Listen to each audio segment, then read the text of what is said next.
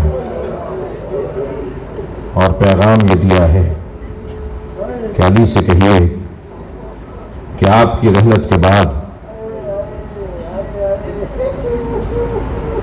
علی کی زوجہ پہ ہاتھ اٹھایا جائے گا، علی تلوار نہ اٹھائے۔ عزادارو، اللہ کا نظام بھی اللہ کا ہے، ہر ایک سے اس کے مزاج کے مطابق امتحان لیتا ہے۔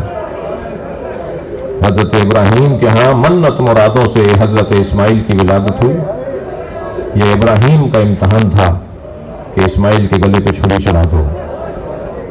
حضرت یوسف پانی سے ہولتے تھے، بھائیوں نے کنویں میں پھینک دیا۔ یہ حضرت یوسف کا امتحان تھا۔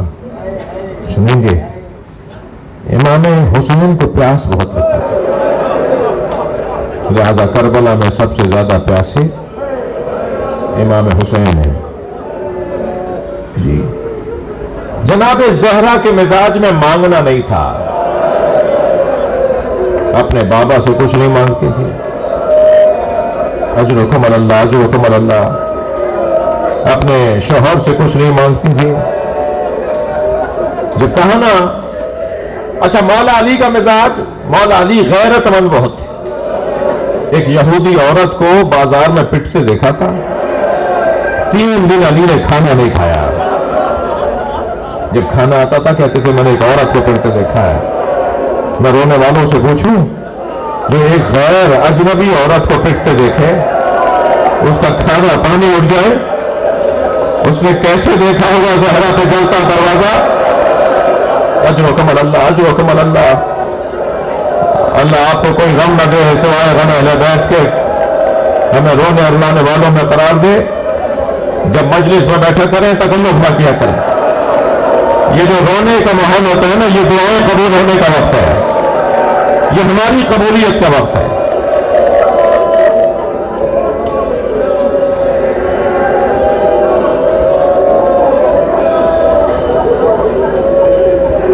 اگر کسی بچے کے سامنے اس کی ماں کو مارا جائے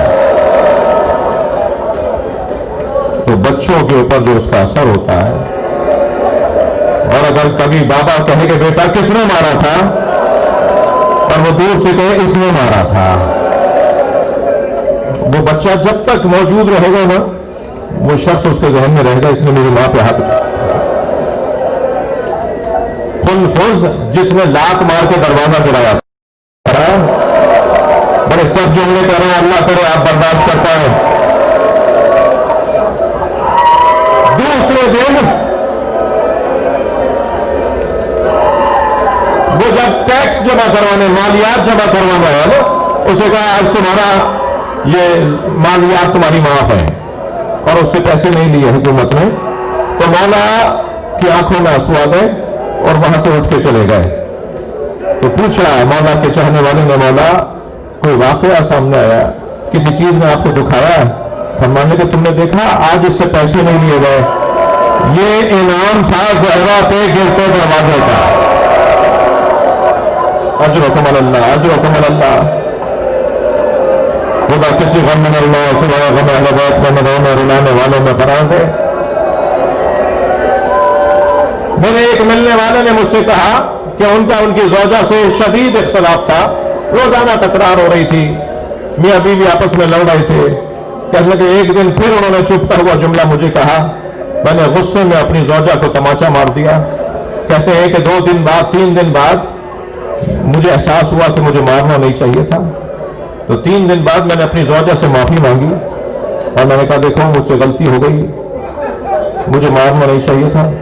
تو میری بیوی کو کہتے ہیں، میری بیوی کہنے لگی آئندہ کبھی ایسا ہو آپ غصے پہ قابو نہ پا رہے ہو تو اتنا ضرور خیال کیجیے گا میرے بچوں کے سامنے نہ ماریے گا۔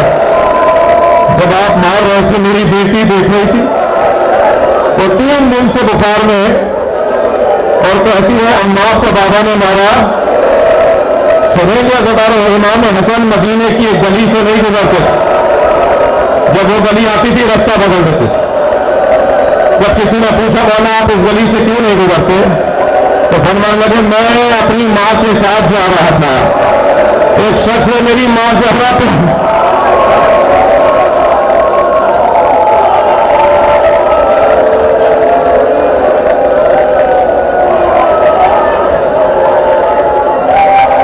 اجرکم اللہ اجرکم اللہ اجرکم اللہ۔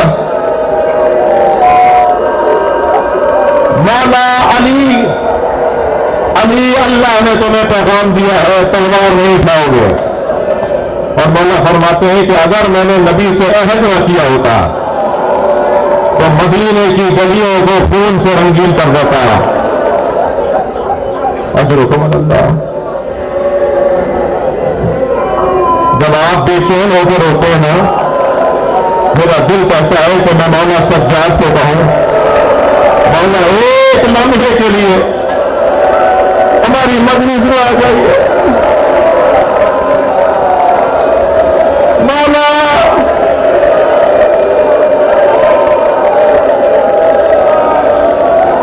مجلس میں جو خواتین بیٹھی ہیں میں ان سے کہوں گا جب رونے کی آوازیں بلند ہو تو ادب رہے، احترام رہے، خیال رہے کہ کہیں آگے جناب زہرا نہ بیٹھی ہو، کہیں جناب سکینہ کے رونے کی آواز نہ۔ اجرکم اللہ۔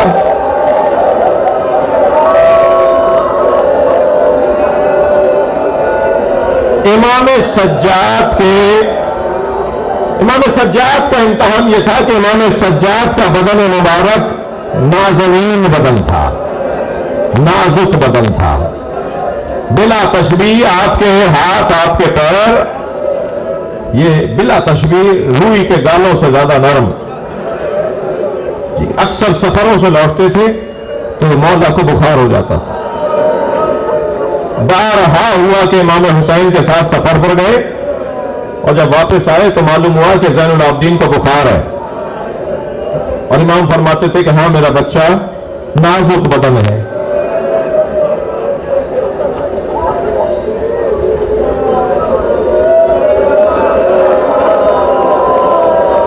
اللہ کا امتحان جسے اللہ نے بنایا ہی نازک بدن تھا، اس کے پیروں میں کانٹے چبھیں گے، ڈوریاں ڈالی جائیں گی، کریں گے تو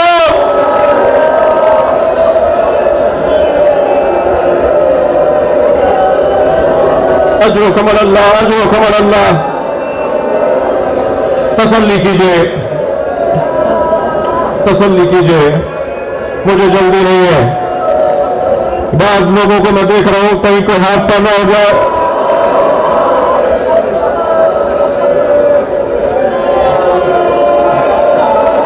ہم سے کوئی پوچھے ہم روتے کیوں؟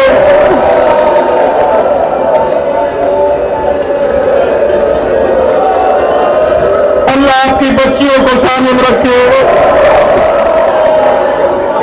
اللہ آپ کی بیٹیوں کے پردے میں محفوظ رکھے۔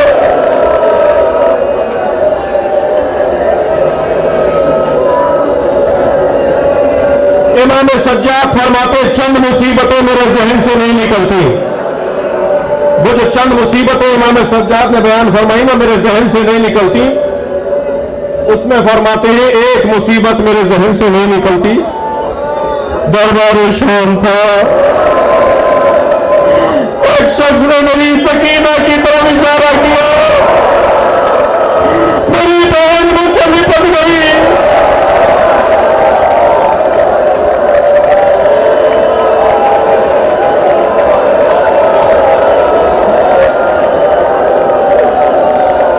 مقبول مجلس ہے، بڑی نورانی مجلس ہے۔ مولا امام زمانہ سے کہیے مولا ایک نگاہ اس مجلس پر، یہ سارے آپ کے نوکر بیٹھے ہیں،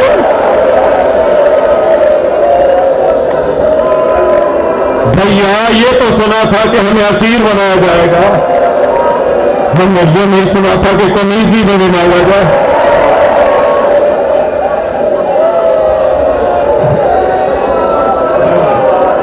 اجرکم اللہ، اجرکم اللہ۔ پھر فرماتے ہیں کہ یہ مصیبت میرے ذہن سے نہیں جاتی، ہمیں باندھ کر کھڑا کیا گیا، یزید کرسی پر بیٹھا تھا، اس کے سامنے ایک تشت لا کے رکھا گیا، رومال ہٹایا گیا تو بابا حسین کا سر، یزید کے ہاتھ میں ایک چھڑی تھی، وہ میرے بابا کے دانتوں پر، میرے بابا کے لبوں پر،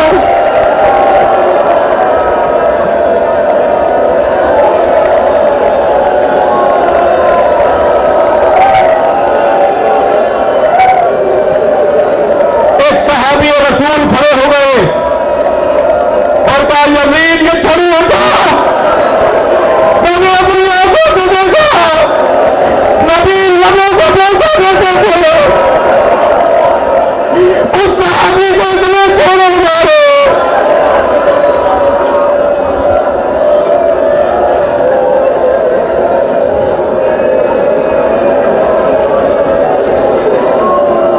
اجرکم اللہ، اجرکم اللہ۔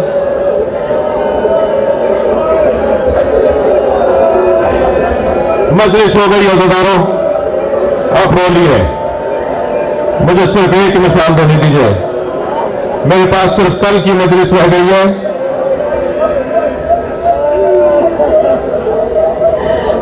مولا آپ کی عمر تو اتنی نہیں ہے، مولا آپ پر بڑھاپا کیسا، آپ کے بال کیوں سفید ہو گئے، مولا آپ کی کمر کیوں خمیدہ ہو گئی؟ تو میرے مولا نے ایک آہ بھر کر کہا سکینہ کے جنازے میں بوڑھا کر وہ زندان میں ننھی سے میت، وہ میری بہن کا جنازہ،